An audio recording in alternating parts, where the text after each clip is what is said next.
Navajo jewelry! Pull over, she exclaimed. While Lori perused the jewelry at these roadside booths on the Navajo Nation, I headed for the booth with native flutes. A small handmade sign said, Diné flutes. What does Diné mean? I asked the young vendor. The people, he replied, Na Diné. Many First People between here and Alaska have very similar languages, and we all call ourselves Diné, Na Diné. Although the elders disagree, scientists say we're even related to people in East Asia, Na Diné. Wow, I never learned that in history class. Looks like I have some reading to do. And read I did.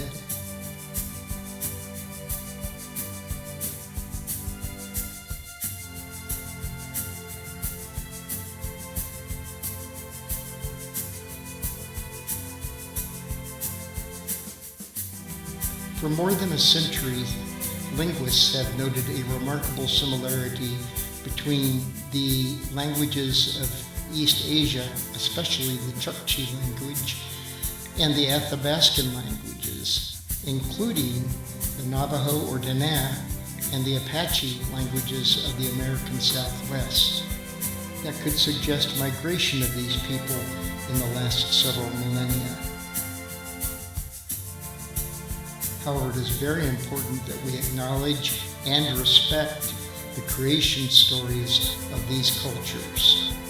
While both creation stories as well as possible migration routes will both be discussed in this presentation, no preference is given to either possibility.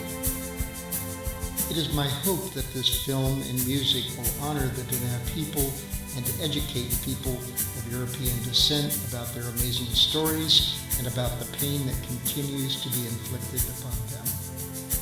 I do hope you will enjoy the film.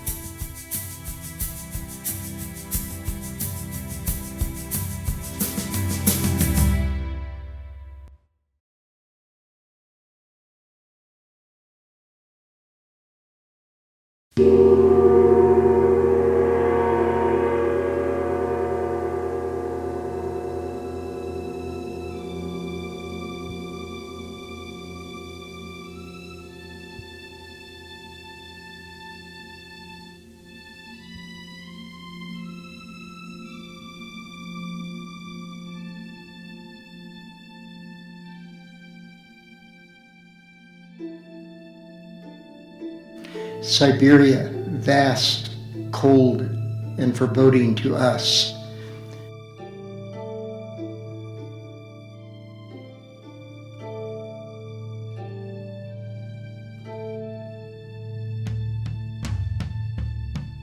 Beginning with a gong and a Chinese guzheng, this piece attempts to describe this landscape musically, initially with a feeling of laborious repetition, as one would experience traveling across this barren but beautiful landscape.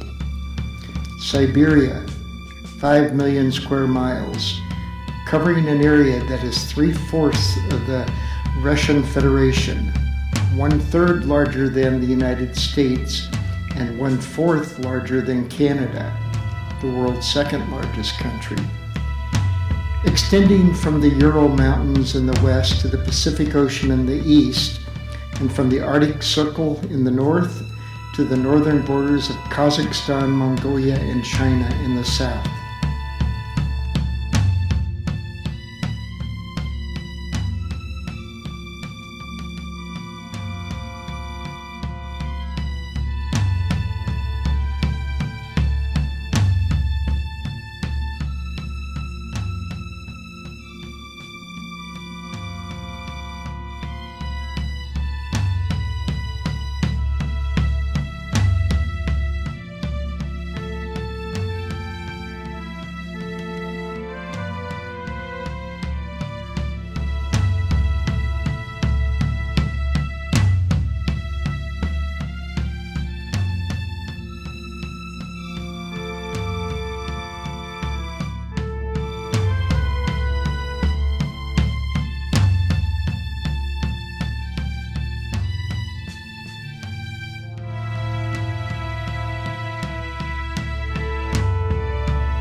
While we Westerners think of Siberia as just home to many Russian prison camps, which it is, Siberia is populated by some 34 million people, but with a population density of only 1 per square mile.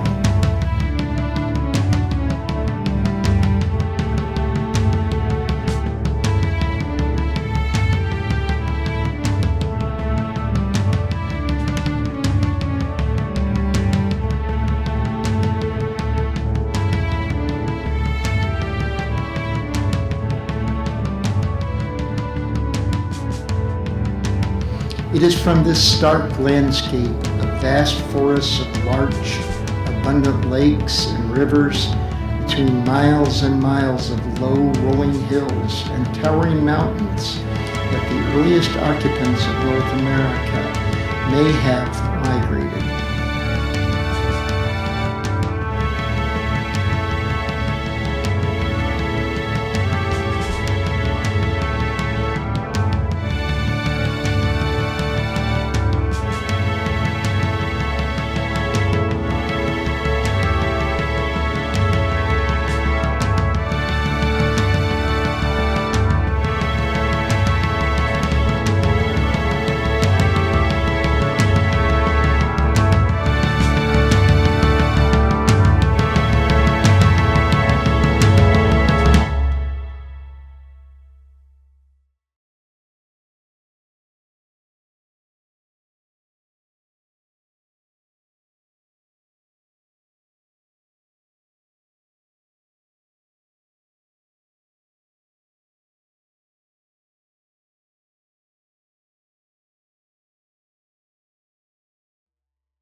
нашему идет благодарение киту за то, что он есть, за то, что он приносит наши дома еду.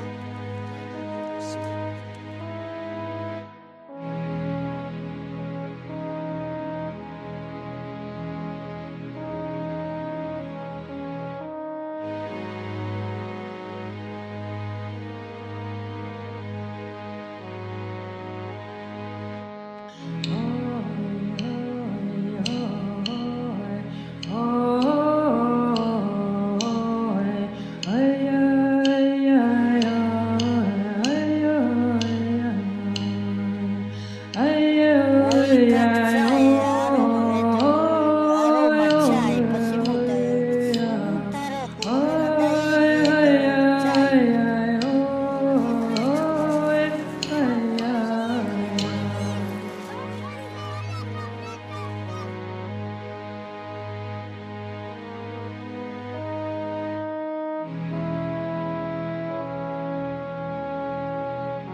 Ой, конечно, красивое, жалко, но кушать-то хочется.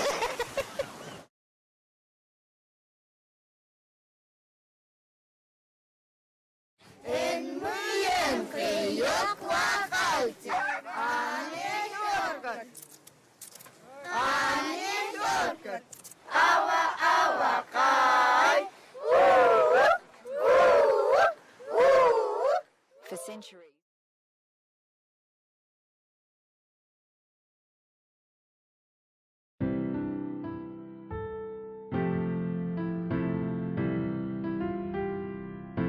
As school children, we all learned about the Bering Land Bridge and how ancient people crossed that bridge to get to America.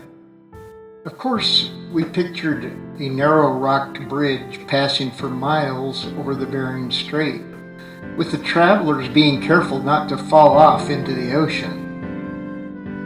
Named for Vitus Bering, a Danish navigator working for the Russian Navy, this stretch of land between East Asia and Alaska was exposed because, with a prior excessively warmed planet, vast amounts of ocean water evaporated and was then deposited as glaciers as the Earth cooled again.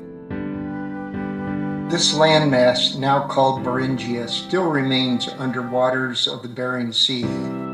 Beringia is now known to have been about 1,000 miles wide in some places, though still only about 40 miles long east to west. The theorized migration of East Asian people would have to have occurred between 20,000 and 2,000 years ago during the last ice age. There are other theories that postulate travel by water following the coastline or even across the open sea.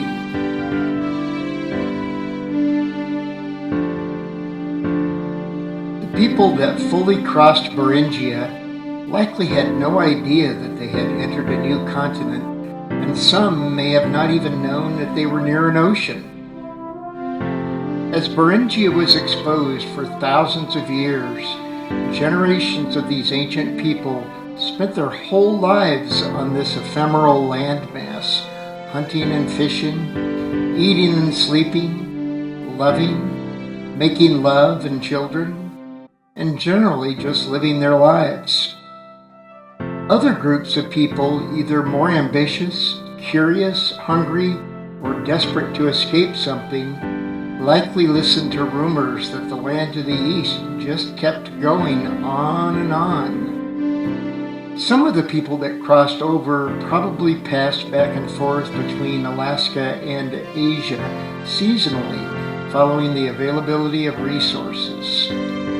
It is generally believed that those peoples that stayed in Alaska likely had to remain there for several thousand years until the glaciers melted sufficiently to allow passage southward to warmer climes.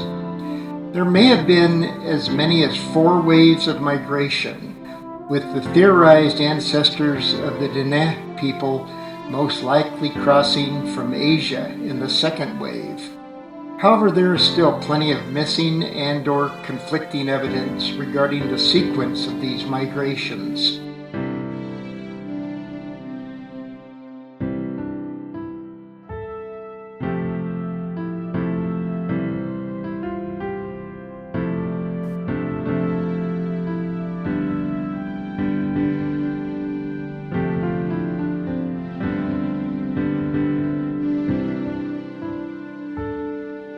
As the climate gradually warmed again and the glaciers melted, the sea level rose, and Beringia returned to its home in the floor of the Bering Strait and surrounding seas.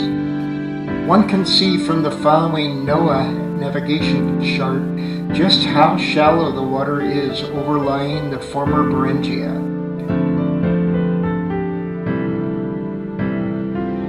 All that remains of Beringia now are a few scattered islands, including the big, Russian, and little, American, Diomede Islands, which are separated by only 2.4 miles.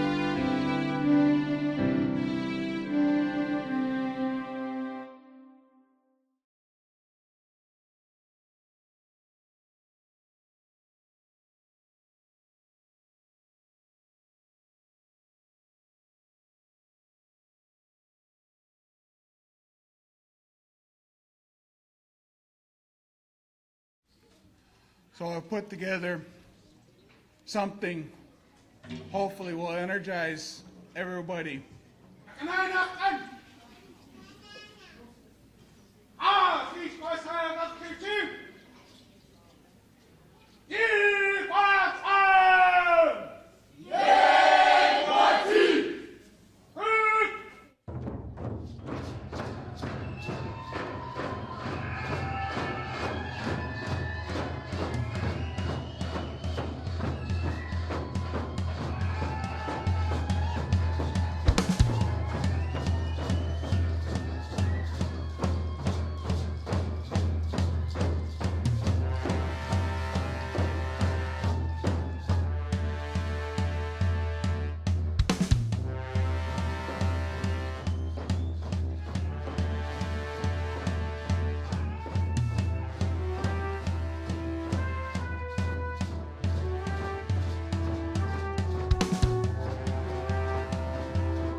The Tlingit, comprising both an Alaska coastal and an inland branch that extends into northwest British Columbia, were historically renowned as fierce warriors and the scourge of early Russian settlers.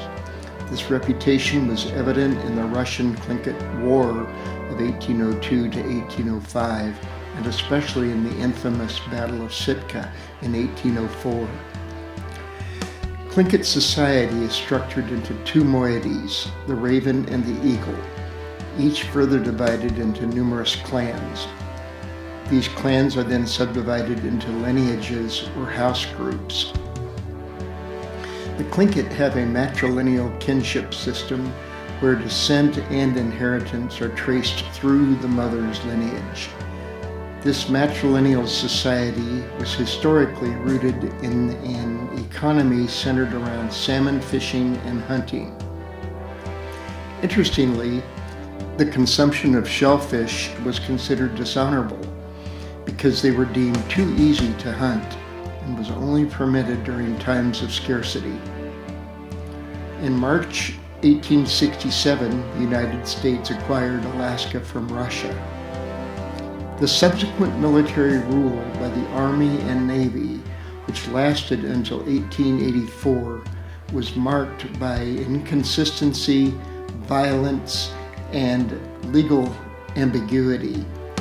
During this period, the federal government failed to address Aboriginal land claims definitively. In 1971, the Alaska Native Claims Settlement Act resulted in the transfer of 45.5 million acres of public land to village and regional native corporations. The regional corporation of the Lingaani is Sealaska, a major supplier of seafood and lumber. The Sealaska website proudly proclaims that the corporation is owned by over 26,000 Tlingit, Haida, and Tsimshian shareholders. Their website states, quote, "We draw inspiration from our shared heritage to protect our community's greatest and most important resources, the oceans, forests, and people of Southeast Alaska."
The Cascadena are a group of 5 tribes that live inland from the Tlingit in the Canadian province of British Columbia and the Yukon Territory. The Cascadena have most likely lived in this area for the last 4,000 years.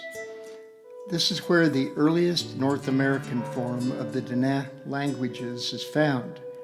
There are similarities between all of the Diné languages, including the Kaska now spoken. Traditionally, the Kaska were nomadic, following the seasonal migrations of moose, caribou, Dall sheep, and whitefish. Many Kaska people traded furs with the Hudson Bay Company in exchange for certain goods. Following World War II and the construction of the Alaska Highway, the government encouraged the Kaska to take on more sedentary lives, offering homes and welfare of $9 a month per family. With the appearance of new businesses, family dwellings, and churches, the promise of better times ahead seemed possible. As occurred with so many Native people in Canada and the United States, at this time the Native children were forced to attend residential schools, often far from their home villages and families.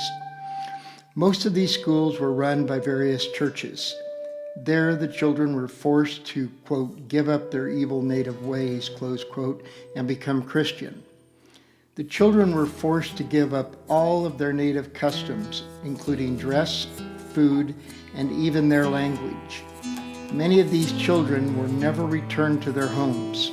The Roman Catholic residential school at Lower Post, British Columbia, near its northern border with the Yukon Territory, was one of the last of these schools when it opened in 1951. A handful of the first students attending were actually excited to go away to what they thought would be an easier life.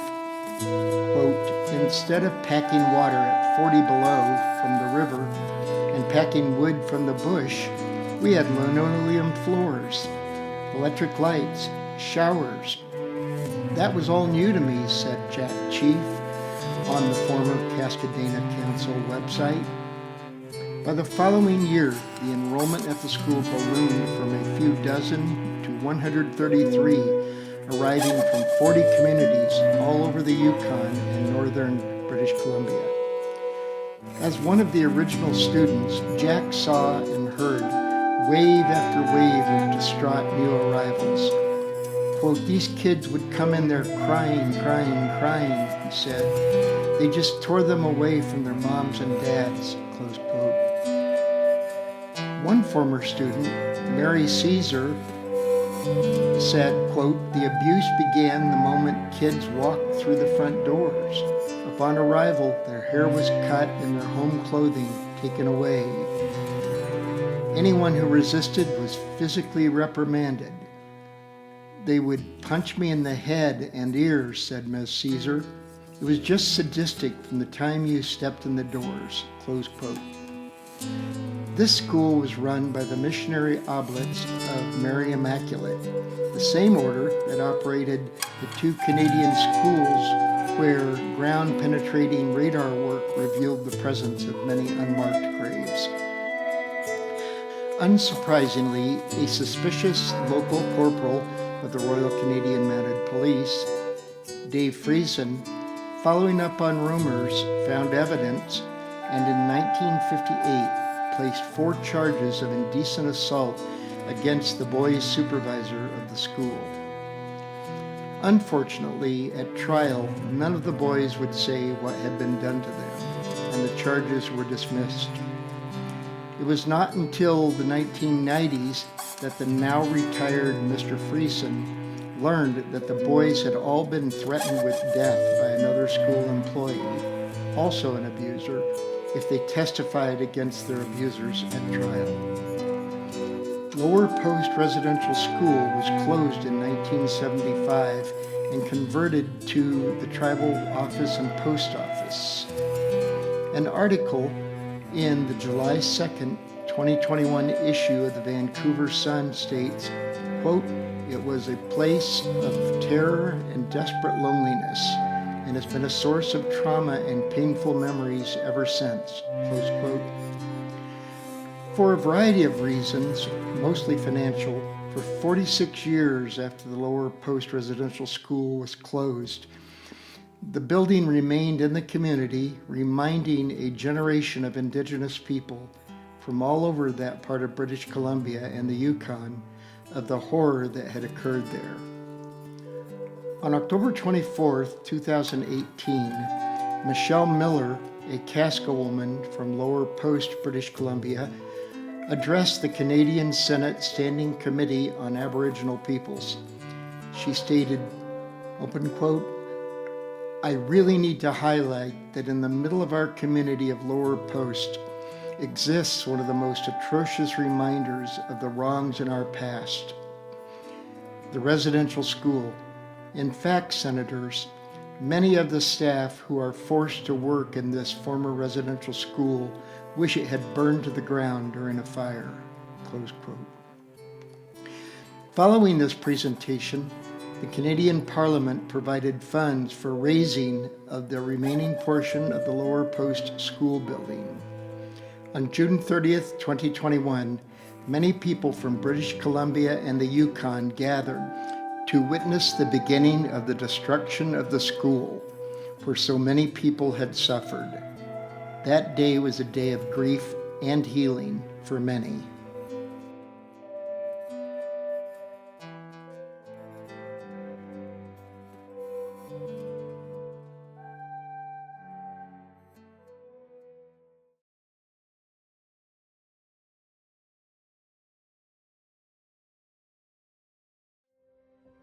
This village here, Diné, used to be a gathering place for many nations from various parts of residential school. Has been a sore point. For as long as I can remember. So, here I am at 34 years old and it's happening now. I'm finally glad that I get. We're not just the Casca, but also nations as friends, brothers, and sisters could come together. Again, for coming here. This is your day. You did it. And now we can hear those children who couldn't come home. We're not done with the truth. We're not done with reconciliation. The history of the Lower Post Residential School is tragic and shameful. Despite its name, there wasn't a lot of learning going on here. It was erased, where language was silenced and lives were lost. And here we are today, learning from the past, acknowledging the past, coming together for our beautiful children. I just want to thank Harlan particularly for inviting me to witness the events today. When I was invited here, and Harlan and the rest of the council... But I can speak with this, you know why? Because I have my ancestors behind me. It's the truth. My grandma's behind me. My grandpa's behind me.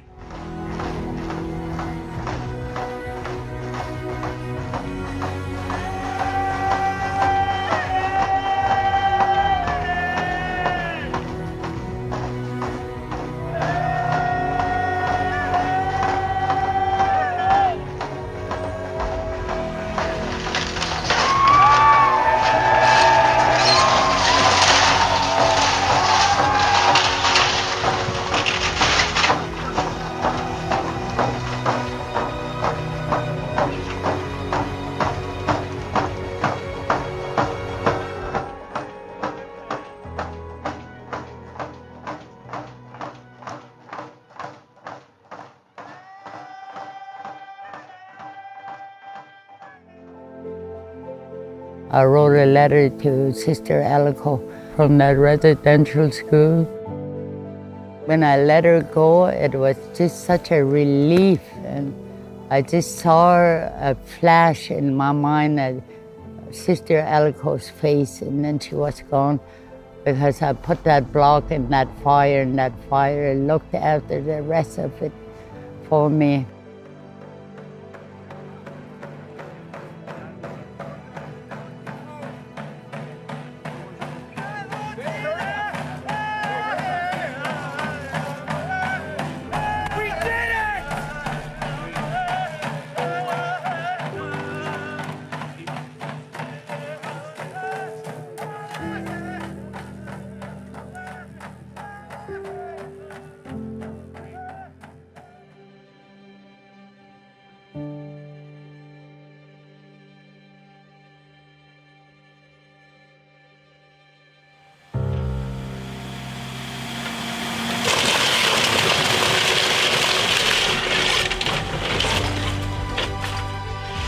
Oh, it was almost like a crackling and a boom. I could just see the dust fly, and it was like, oh my goodness.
The Silcotin people, sometimes called Chilcotin by English speakers, are the southernmost Diné-speaking people in British Columbia.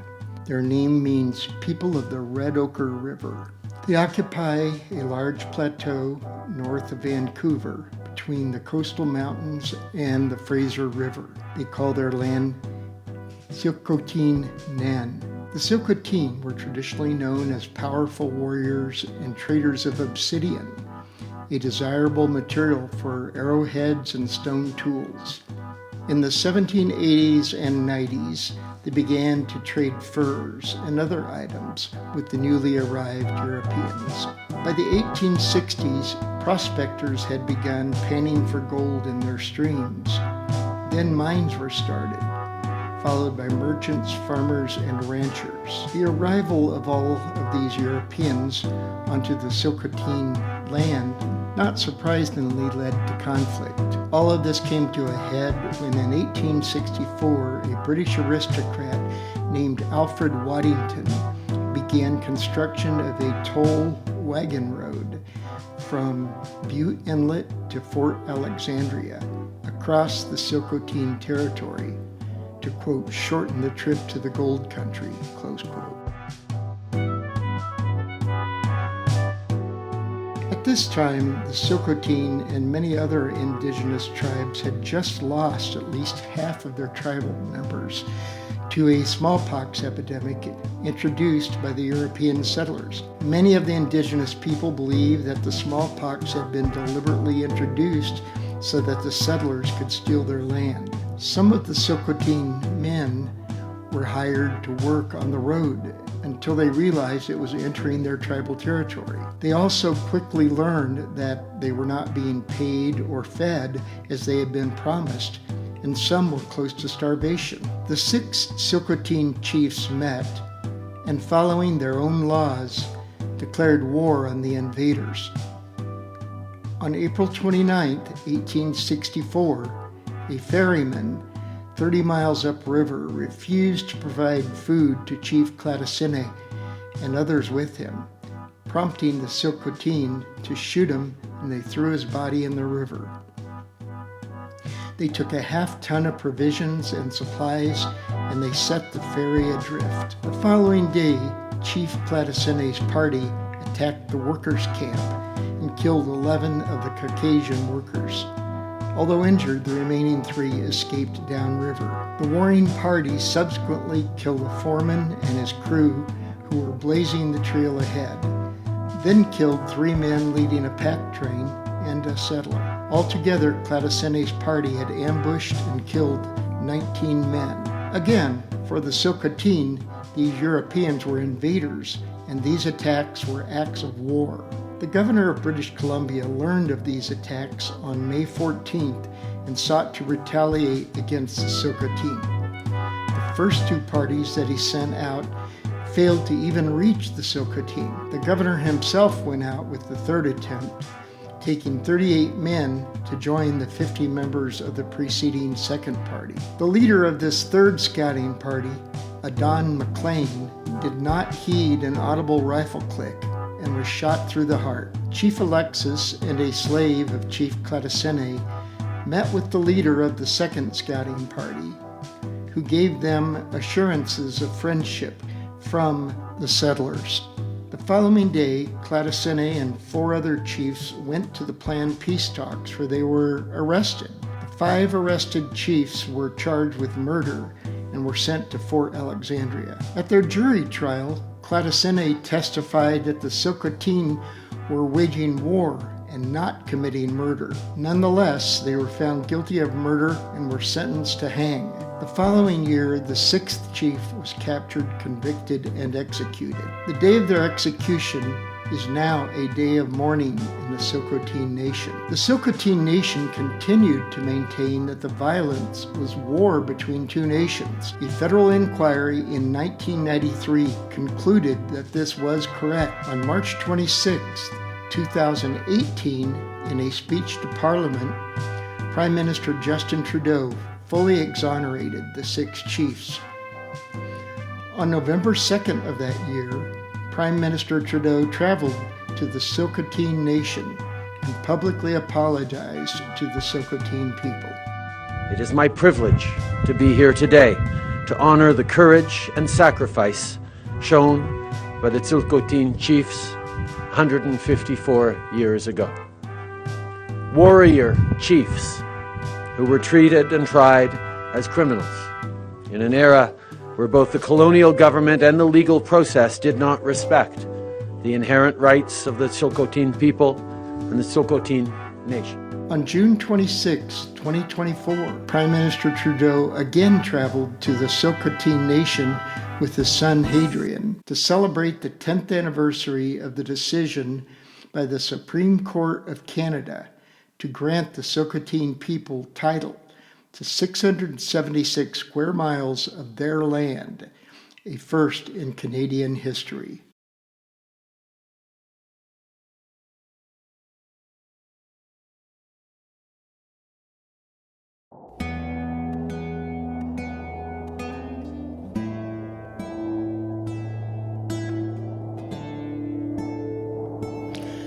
I drove through the Confederated Tribes of the Grand Ronde most weekends on my commute to and from Portland. In the early 1850s, after the discovery of gold in southwest Oregon, conflict began between the prospectors and the indigenous peoples of that area. Sound familiar? As this escalated to open warfare, the U.S. government dispatched troops to the area and, under threat of death, drove the local tribes, including the Shasta, which were Diné speakers, to a makeshift, quote, reservation, close quote, at Table Rock, just north of present-day Medford. Similar situations occurred throughout Oregon, southwest Washington, and northern California.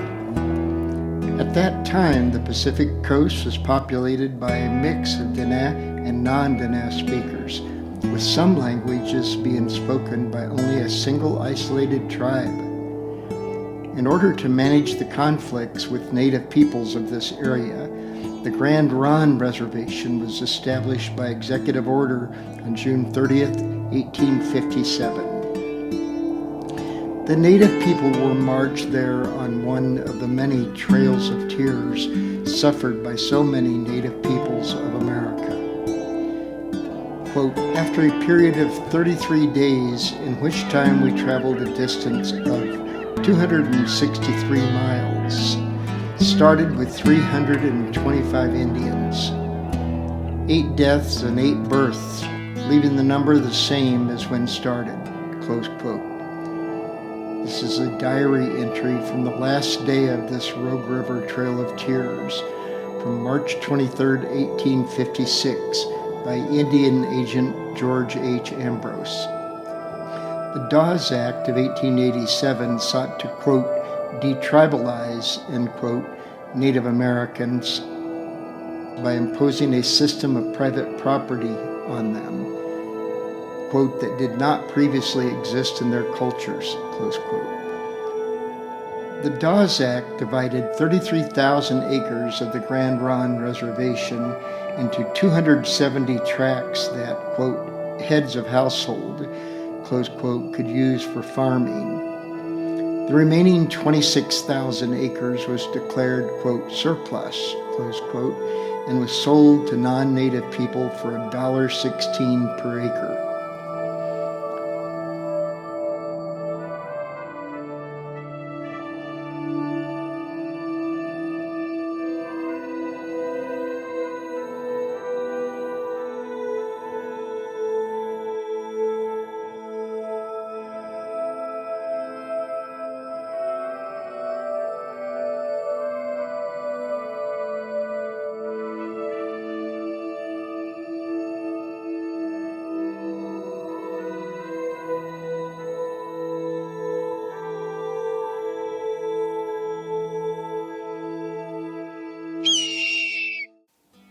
In 1954, Congress passed the Western Oregon Termination Act that stripped the Grand Ronde of their federal, quote, protected, close quote, status. They became essentially, quote, landless people in their own land, close quote. Nearly 30 years of expensive lobbying was required until Congress passed the, quote, Grand Ronde Restoration Act, close quote, signed by President Reagan in 1983. 10,000 acres were restored in 1988. The new nation is called the Confederated Tribes of the Grand Ronde. As stated earlier, many different languages were spoken by the tribes forced to live together at Grand Ronde. Fortunately, many of these people were multilingual, unlike many of us, as trade between them had been extensive. Once they were forced to live together, these resourceful people developed their own Creole language they called Chinekwawa. Although most of the original languages have been lost, they are currently working hard to preserve Chinekwawa. The current tribes of the Grand Ronde that were originally Diné speakers are the Chasta from the Rogue River and the Upper Umpqua from southern Oregon. Since the restoration of their tribe to federal status, the Grand Ronde people have made tremendous progress for themselves without losing their tribal identity. Among other accomplishments, the Grand Ronde have established a large tribal headquarters, a modern health center, and the Western Oregon Veterans Memorial. The Grand Ronde have a progressive elementary school that uses the displayed guiding pedagogies. The Grand Ronde have also built the largest casino, hotel, RV park, entertainment complex in Oregon, Spirit Mountain, that employs over 1,100 people. The Grand Ronde people are truly rising from the ashes.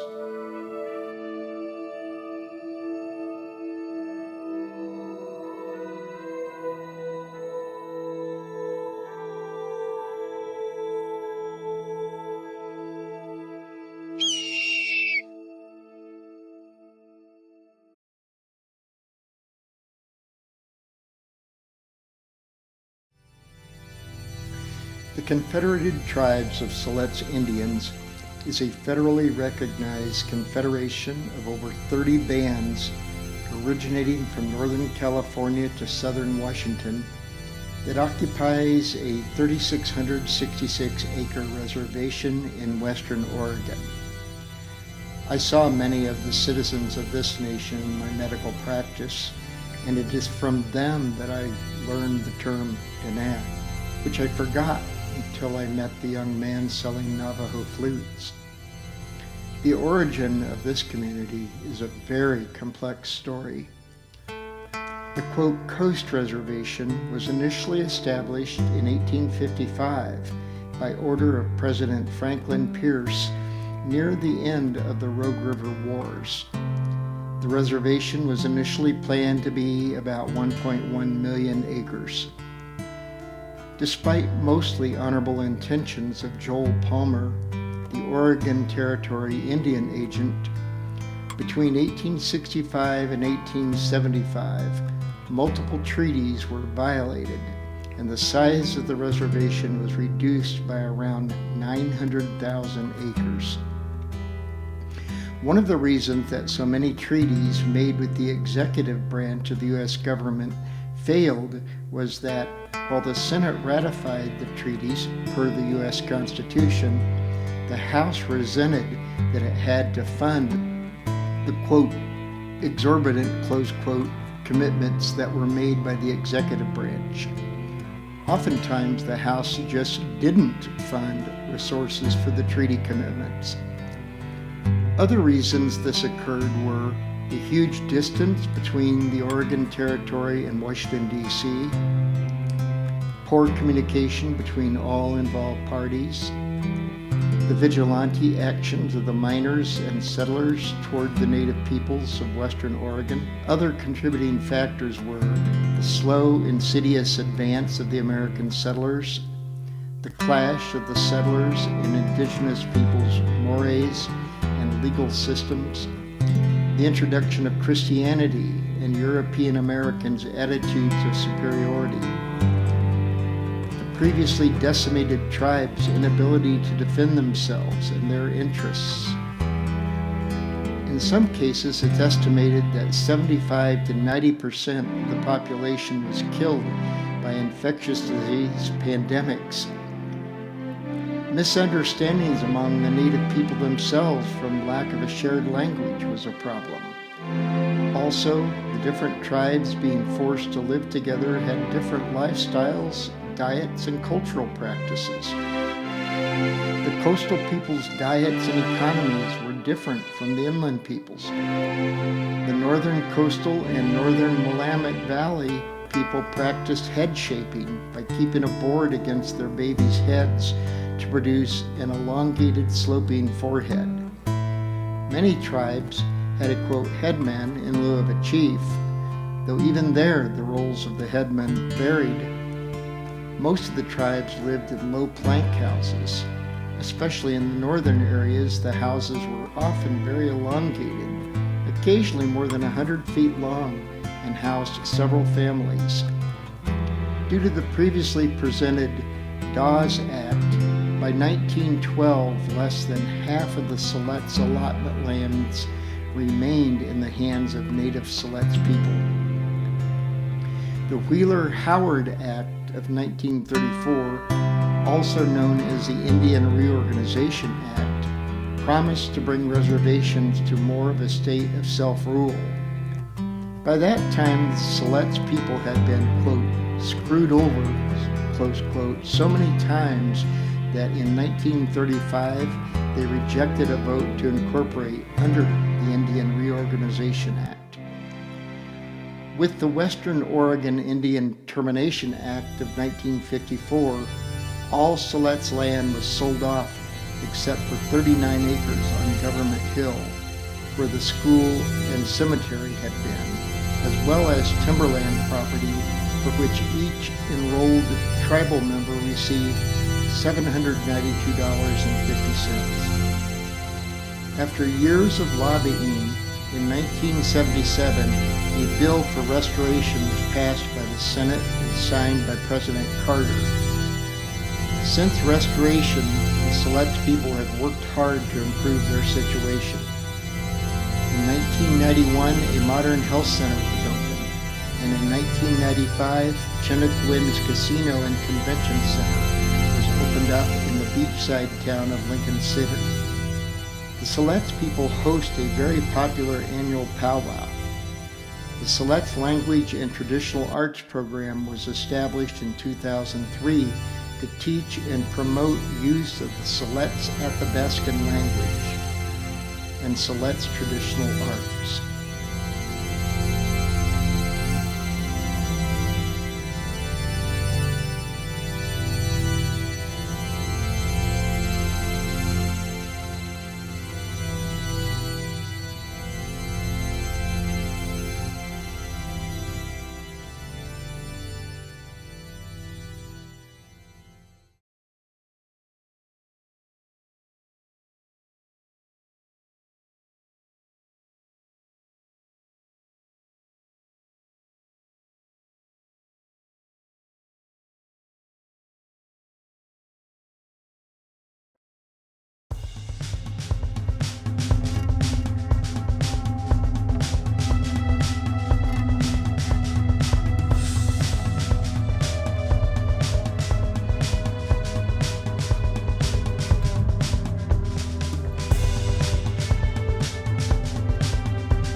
The first world was a black world, surrounded by 4 cloud columns: white dawn on the east, blue daylight on the south, yellow twilight on the west, and black night on the north.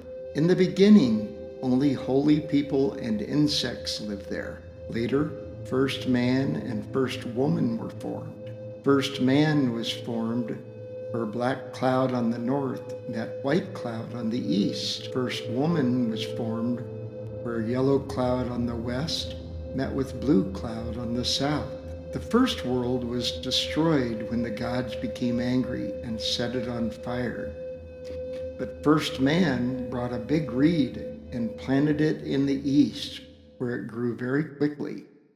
All the creatures fled into the big reed and escaped through it into the second world.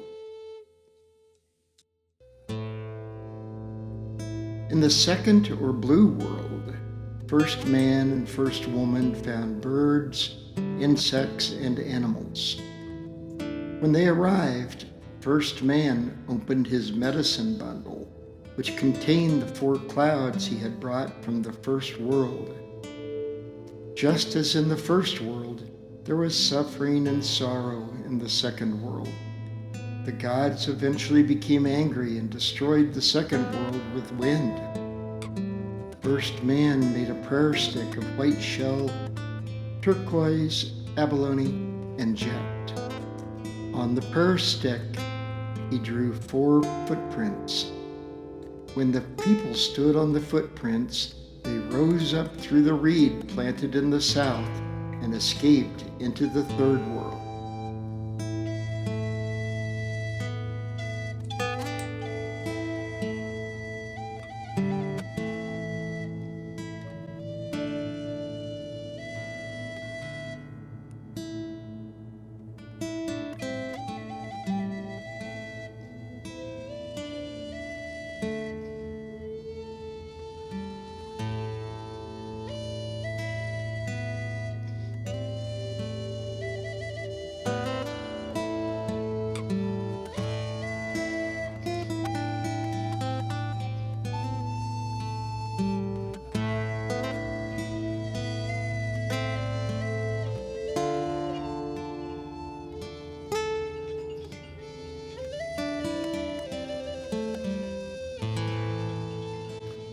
Bluebird was the first to come through there.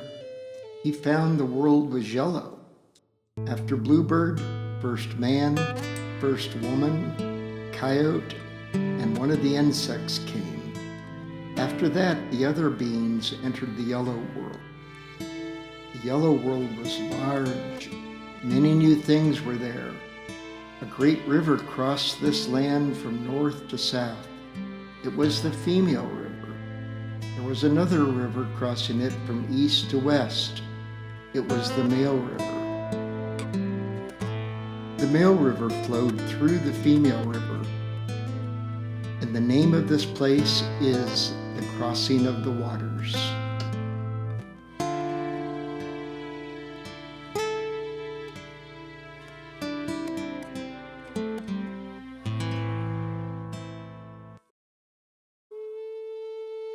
The locust was the first to reach the 4th, or white, glittering world. He looked around and saw that the world was covered with water that glittered, and everything looked white. This is why they called it the white or glittering world. The other beings followed Locust into the white world. The place where they came in is called Hajane. Many people say this place is somewhere in the La Plata Mountains in what is now Colorado. The 4 sacred mountains of today were reformed from soil taken from the original mountains in the second world. We'll talk about them later.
As white settlers began to move into the Southwest, from 1860 on, there was near continuous conflict between the Diné people and the Army. The Army enlisted the assistance of tribes that were enemies of the Diné, especially the Utes. In an effort to reduce the violence, the Army decided to relocate the Diné to Fort Sumner at Bosque Redondo in central New Mexico. Lieutenant Colonel Kit Carson was placed in charge of this project. A procession from Fort Defiance near Window Rock to Fort Sumner, 300 miles away, began on March 6, 1864, with 2,400 Diné people.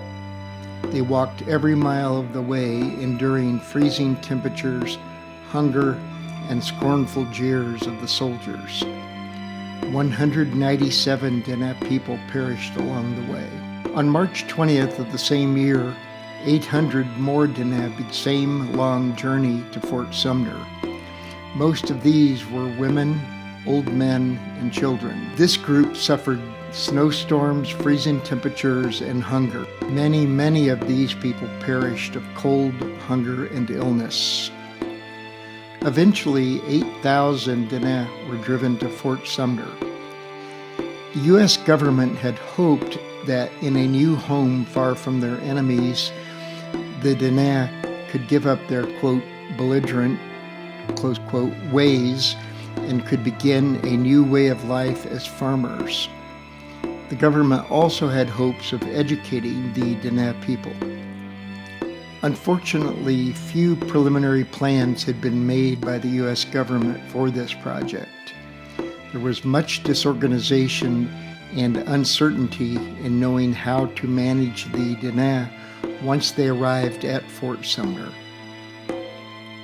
Some of the Diné had to dig small holes in the ground and find materials to build a roof over the hole for shelter, due to a lack of tents, blankets, and food. The area around Fort Sumner was dry, flat, and desolate, with little good water and few sources of food available. Diné men had to walk 12 to 15 miles to find firewood for cooking and heat. Drought, rodents, insects, and poor irrigation contributed to crop failures. The government issued rations and other supplies, but they weren't sufficient for the number of Diné in the camp. Many of those people either froze or starved to death. Many of the Diné became distraught and felt hopeless. They were sure evil spirits were causing their misfortune. Medicine men refused to hold ceremonies. They felt that the gods of their homeland were too far away to hear them. The survivors lived this way for 4 years. The Army also grew weary of their inability to provide for these people. After months of discussion, the officers at Fort Sumner decided that the Diné would be sent to Oklahoma. Water and good farmland were plentiful there. When the Diné heard of this plan, they became very angry, and some of them escaped Bosque Redondo. They wanted to return to their homeland, where their gods could watch over them. The Army realized that if they forced the Diné to relocate again, it would only compound their own problems. They decided the Diné would be sent back to their native homeland if they agreed to keep peace with their neighbors and not oppose the building of the railroad. They would also have to agree to send their children to schools. The Americans, in return, would give the Diné back the land described in the original treaty, along with tools, small cash payments, and livestock. They also promised to protect the Diné from both white and Indian enemies. Treaties were signed by all Diné leaders on June 1st, 1868, to make this happen.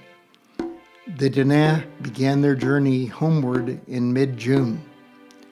The summer walk was different from the winter marches 4.5 years earlier. The Diné people were overjoyed to be headed home. Fortunately, their way of life, religion, and Navajo traditions had not changed despite their ordeal. Unfortunately, the Diné were forced to send their children to white boarding schools.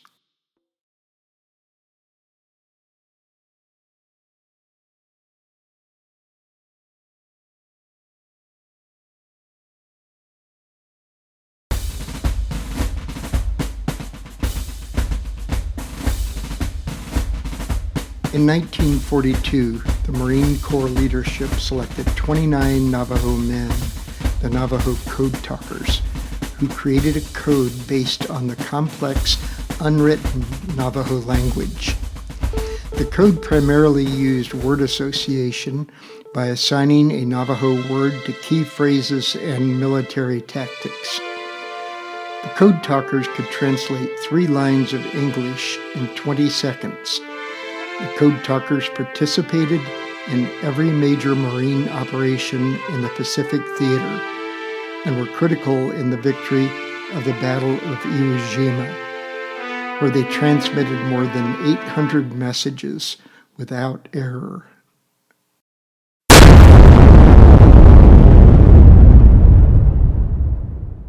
Between 1944 and 1986, millions of tons of uranium ore were mined from the Navajo Nation and surrounding areas.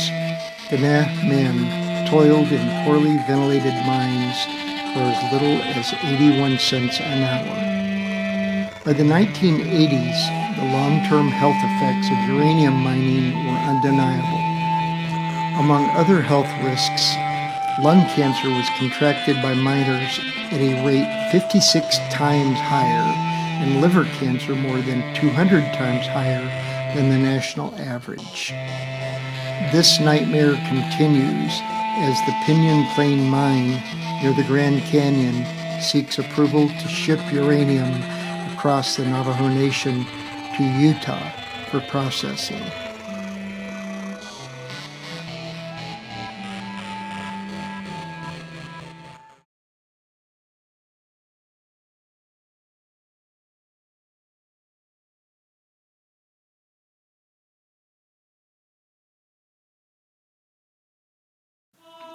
The Bosque Redondo Treaty of 1868 promised to set the Diné people up to conduct agriculture, thereby implying the right to water.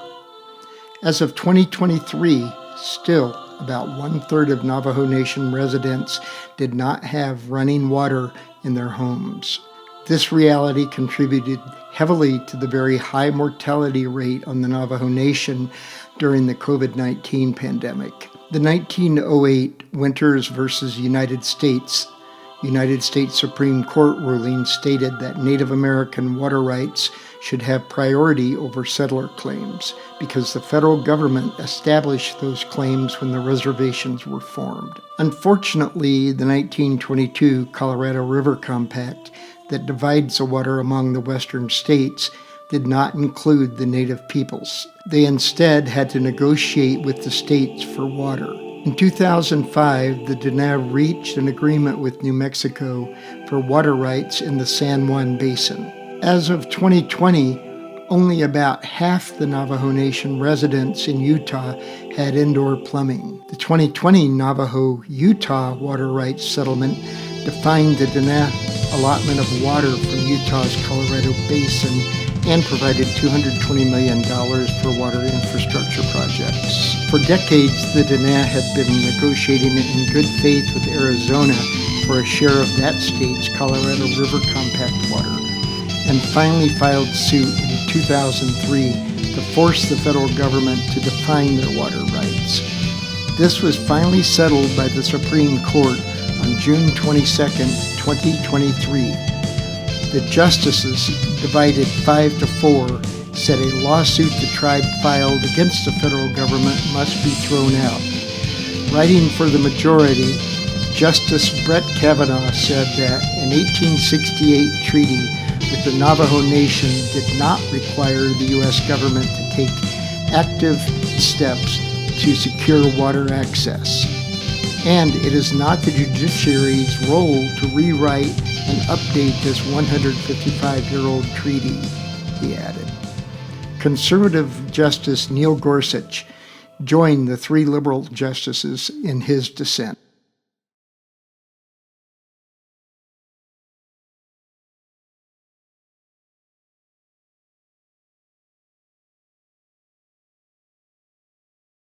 The four sacred mountains of the Diné are the four mountains that define their traditional lands.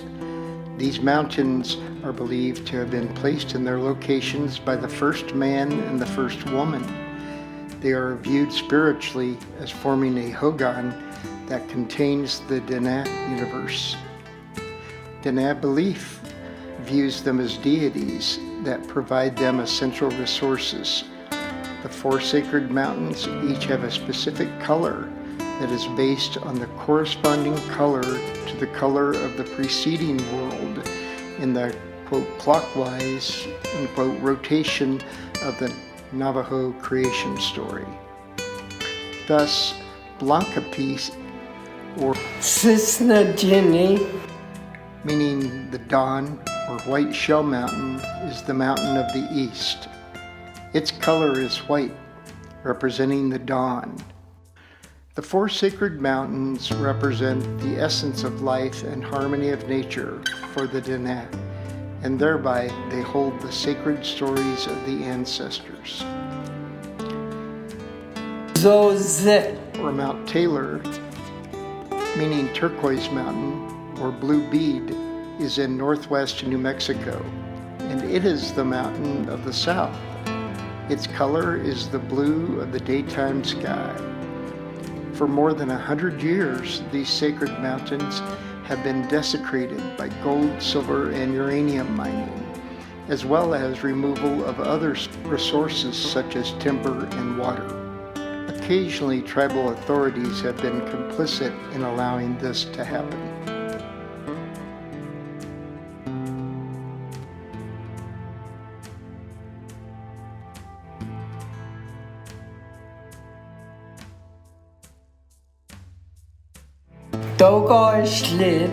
Or the San Francisco Peaks, meaning the summit which never melts, or Abalone Shell Mountain is the third sacred mountain. The San Francisco Peaks are adjacent to Flagstaff, Arizona, and represent the mountain of the west. This mountain's color is the yellow of the sunset. Diné believe that the destruction of sacred places can release dangerous energy to which they attribute ills such as substance abuse and social disintegration in their society.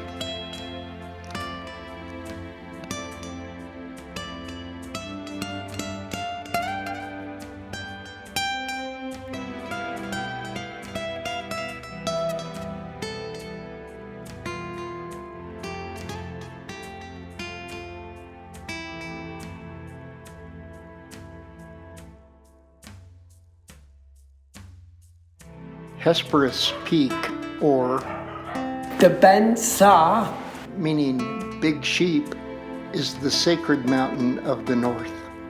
It is also known as Obsidian Mountain, and its surface is covered with loose black stone. This mountain's color is the black of night.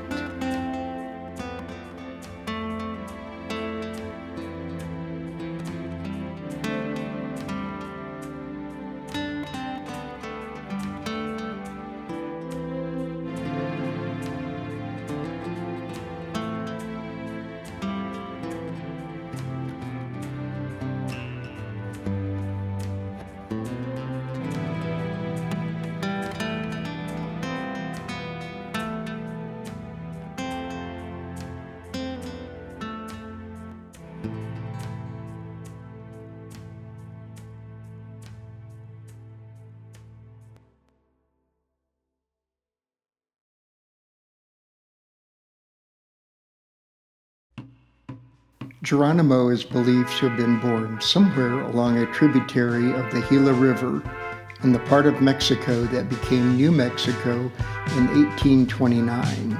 His grandfather, Maco, had been chief of the Bedonkohe band of Chiricahua Apaches. Geronimo married his first wife, named Elope, when he was 17. They had 3 children.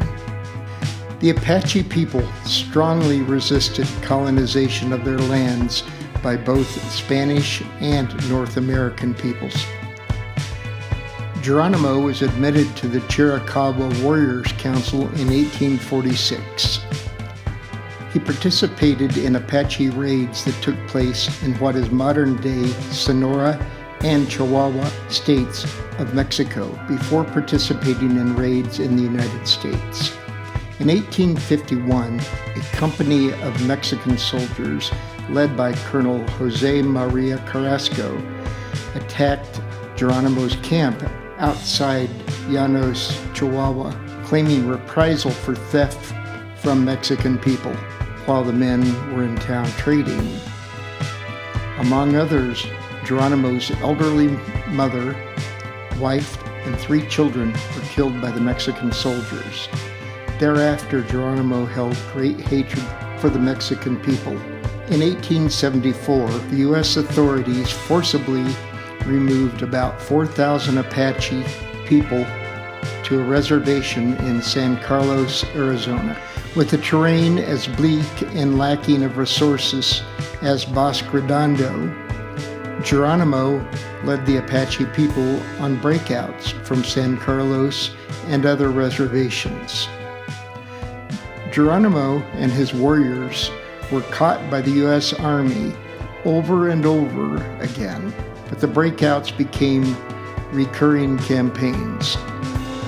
The largest of these breakouts took place in May 1885.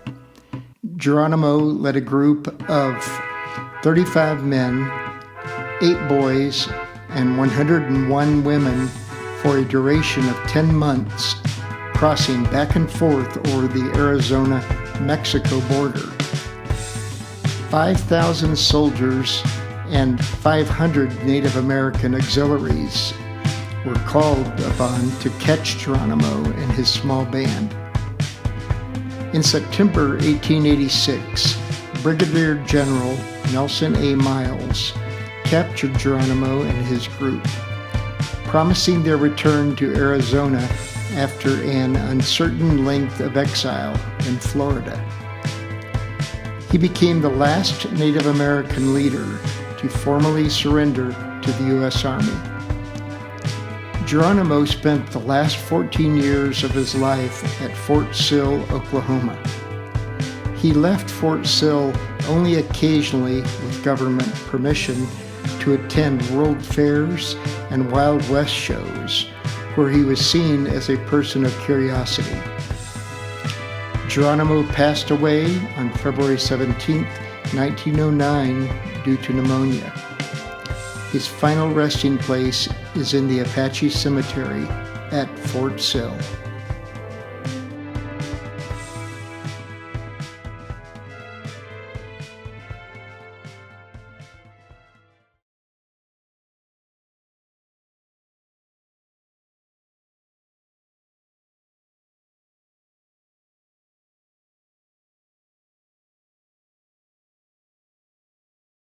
White Painted Woman is a central heroine in Apache religion. She is a model of womanhood and virtue.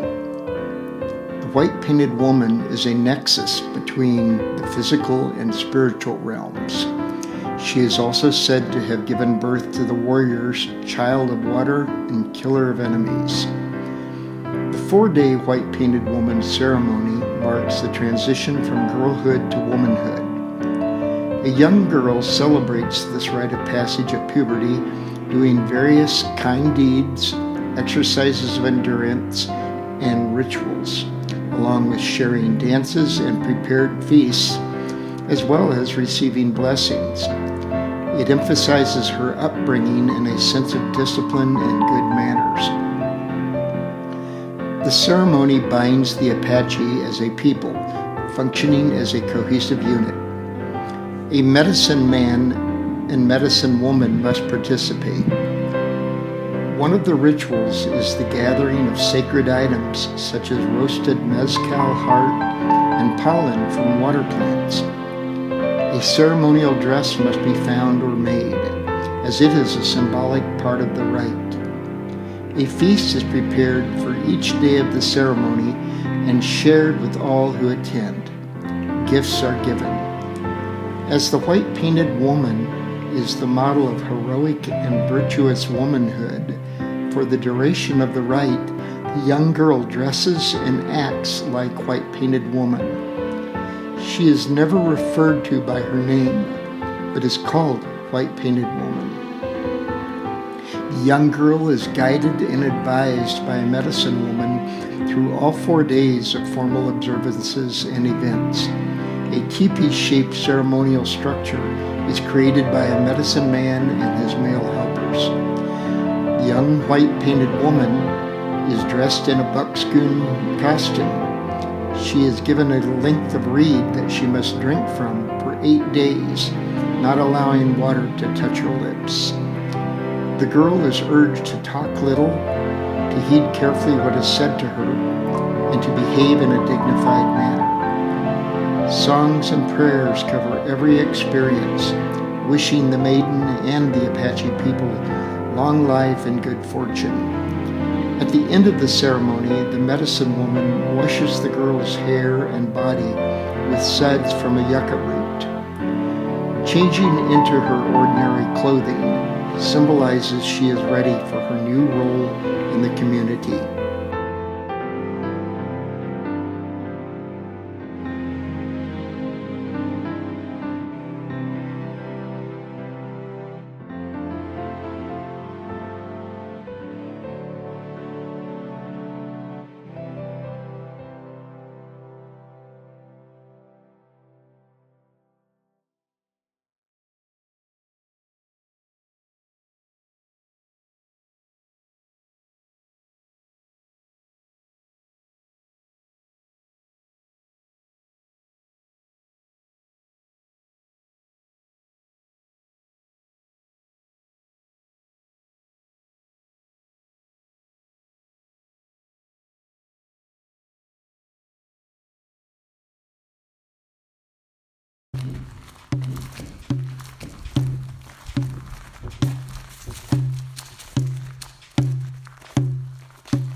Unfortunately, as children, this was our concept of indigenous people.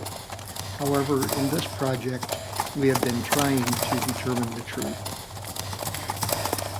There is archaeological evidence that the people that became the Apache moved into what is now known as the American Southwest from the northwest part of North America between 1000 and 1500 AD.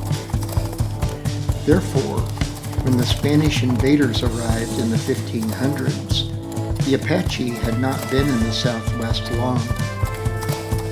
Although horses are believed to have evolved in North America about 45 million years ago, they had also been extinct here for almost 10,000 years.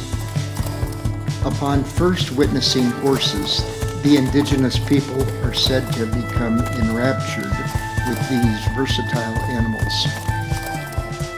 In the late 1600s, Puebloan people captured horses from the Spanish invaders and sold the horses to their neighbors. Apache people likely traded bison meat and hides to the Pueblo people in exchange for horses, as well as for corn, cotton cloth, and stone tools. The Apache quickly embraced horses, becoming renowned for their horsemanship. This allowed the Apache to expand their way of life, hunting bison more effectively and integrating horses into their daily routines, eventually adding livestock herding to their way of life. With horses, the Apache could travel longer distances to trade with or raid other tribes or the Spanish to obtain more horses, livestock, metal tools, and guns. This trading and raiding went on for more than 300 years until about 1850. The Apache utilized horses in their warfare, particularly for long-distance raids, which they practiced with great success. Apache warriors became excellent riders, much better than most Spanish or American soldiers. They equipped their horses with beautiful regalia, or ceremonial coverings. Apache riders did not use saddles. They did, however, craft colorful bags that were thrown over the back of the horses to carry objects. About 1850, English explorers found gold in Apache territory. Hundreds of miners rushed there to try to get rich quick. The miners asked the U.S. government to protect them from the Apache, Puebloans, and the Spanish speakers. Does that sound familiar? So what have we learned from these stories? Just like in Western society, indigenous people have divergent ideas on where they came from, like our creation versus evolution debate. There is substantial archaeological, linguistic, and genetic evidence that migration of the Diné people occurred from East Asia to the American Southwest. And without question, the creation stories of the indigenous people remain as powerful cultural markers for the various First Nations. Sadly, the story that predominated in my research was that too many tribes, languages, and cultures have become extinct or terribly diminished by a seismic alteration of their environment. And the source of that environmental catastrophe was our people of European descent, inspired regrettably by the doctrine of discovery, incredibly a religious document. Ultimately, these stories of destruction and misery inflicted on the original North American citizens are the important stories that need to be told. Stories of resistance, resurrection, and inspiration shone brightly, such as the economic success of the powerful Tlingit Nation of Alaska, removal of the Lower Post School in the Diné Nation, the inspiring resistance of the Sokoteen Six Chiefs, the resurgence of the Grand Ron and Siletz people that have required endless patience and legal battles, the valiant contribution of the Diné and other indigenous code talkers in World War II, the ultimate Apache warrior, Geronimo. The struggles of the Diné family are not all struggles of the past, as with the exhausting struggle for water rights of the Diné people. We remain responsible parties to right the subjugation of these people. We must make ourselves more aware of these neighbors, get to know them, and stand more forcefully to promote the interests of our indigenous brothers and sisters.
missionary zeal.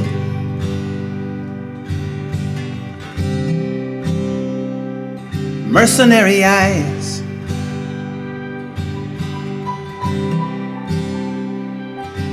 the world puts its whole foot down on the little guy and grinds him on down.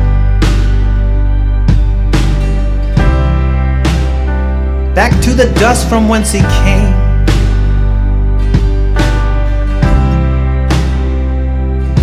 Someday there's gonna be justice. Will it be today?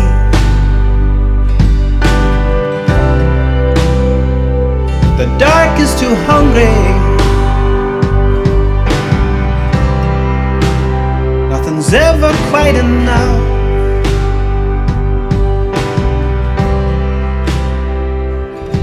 So throw both arms around the whole world and the ones you love, and give them everything you have.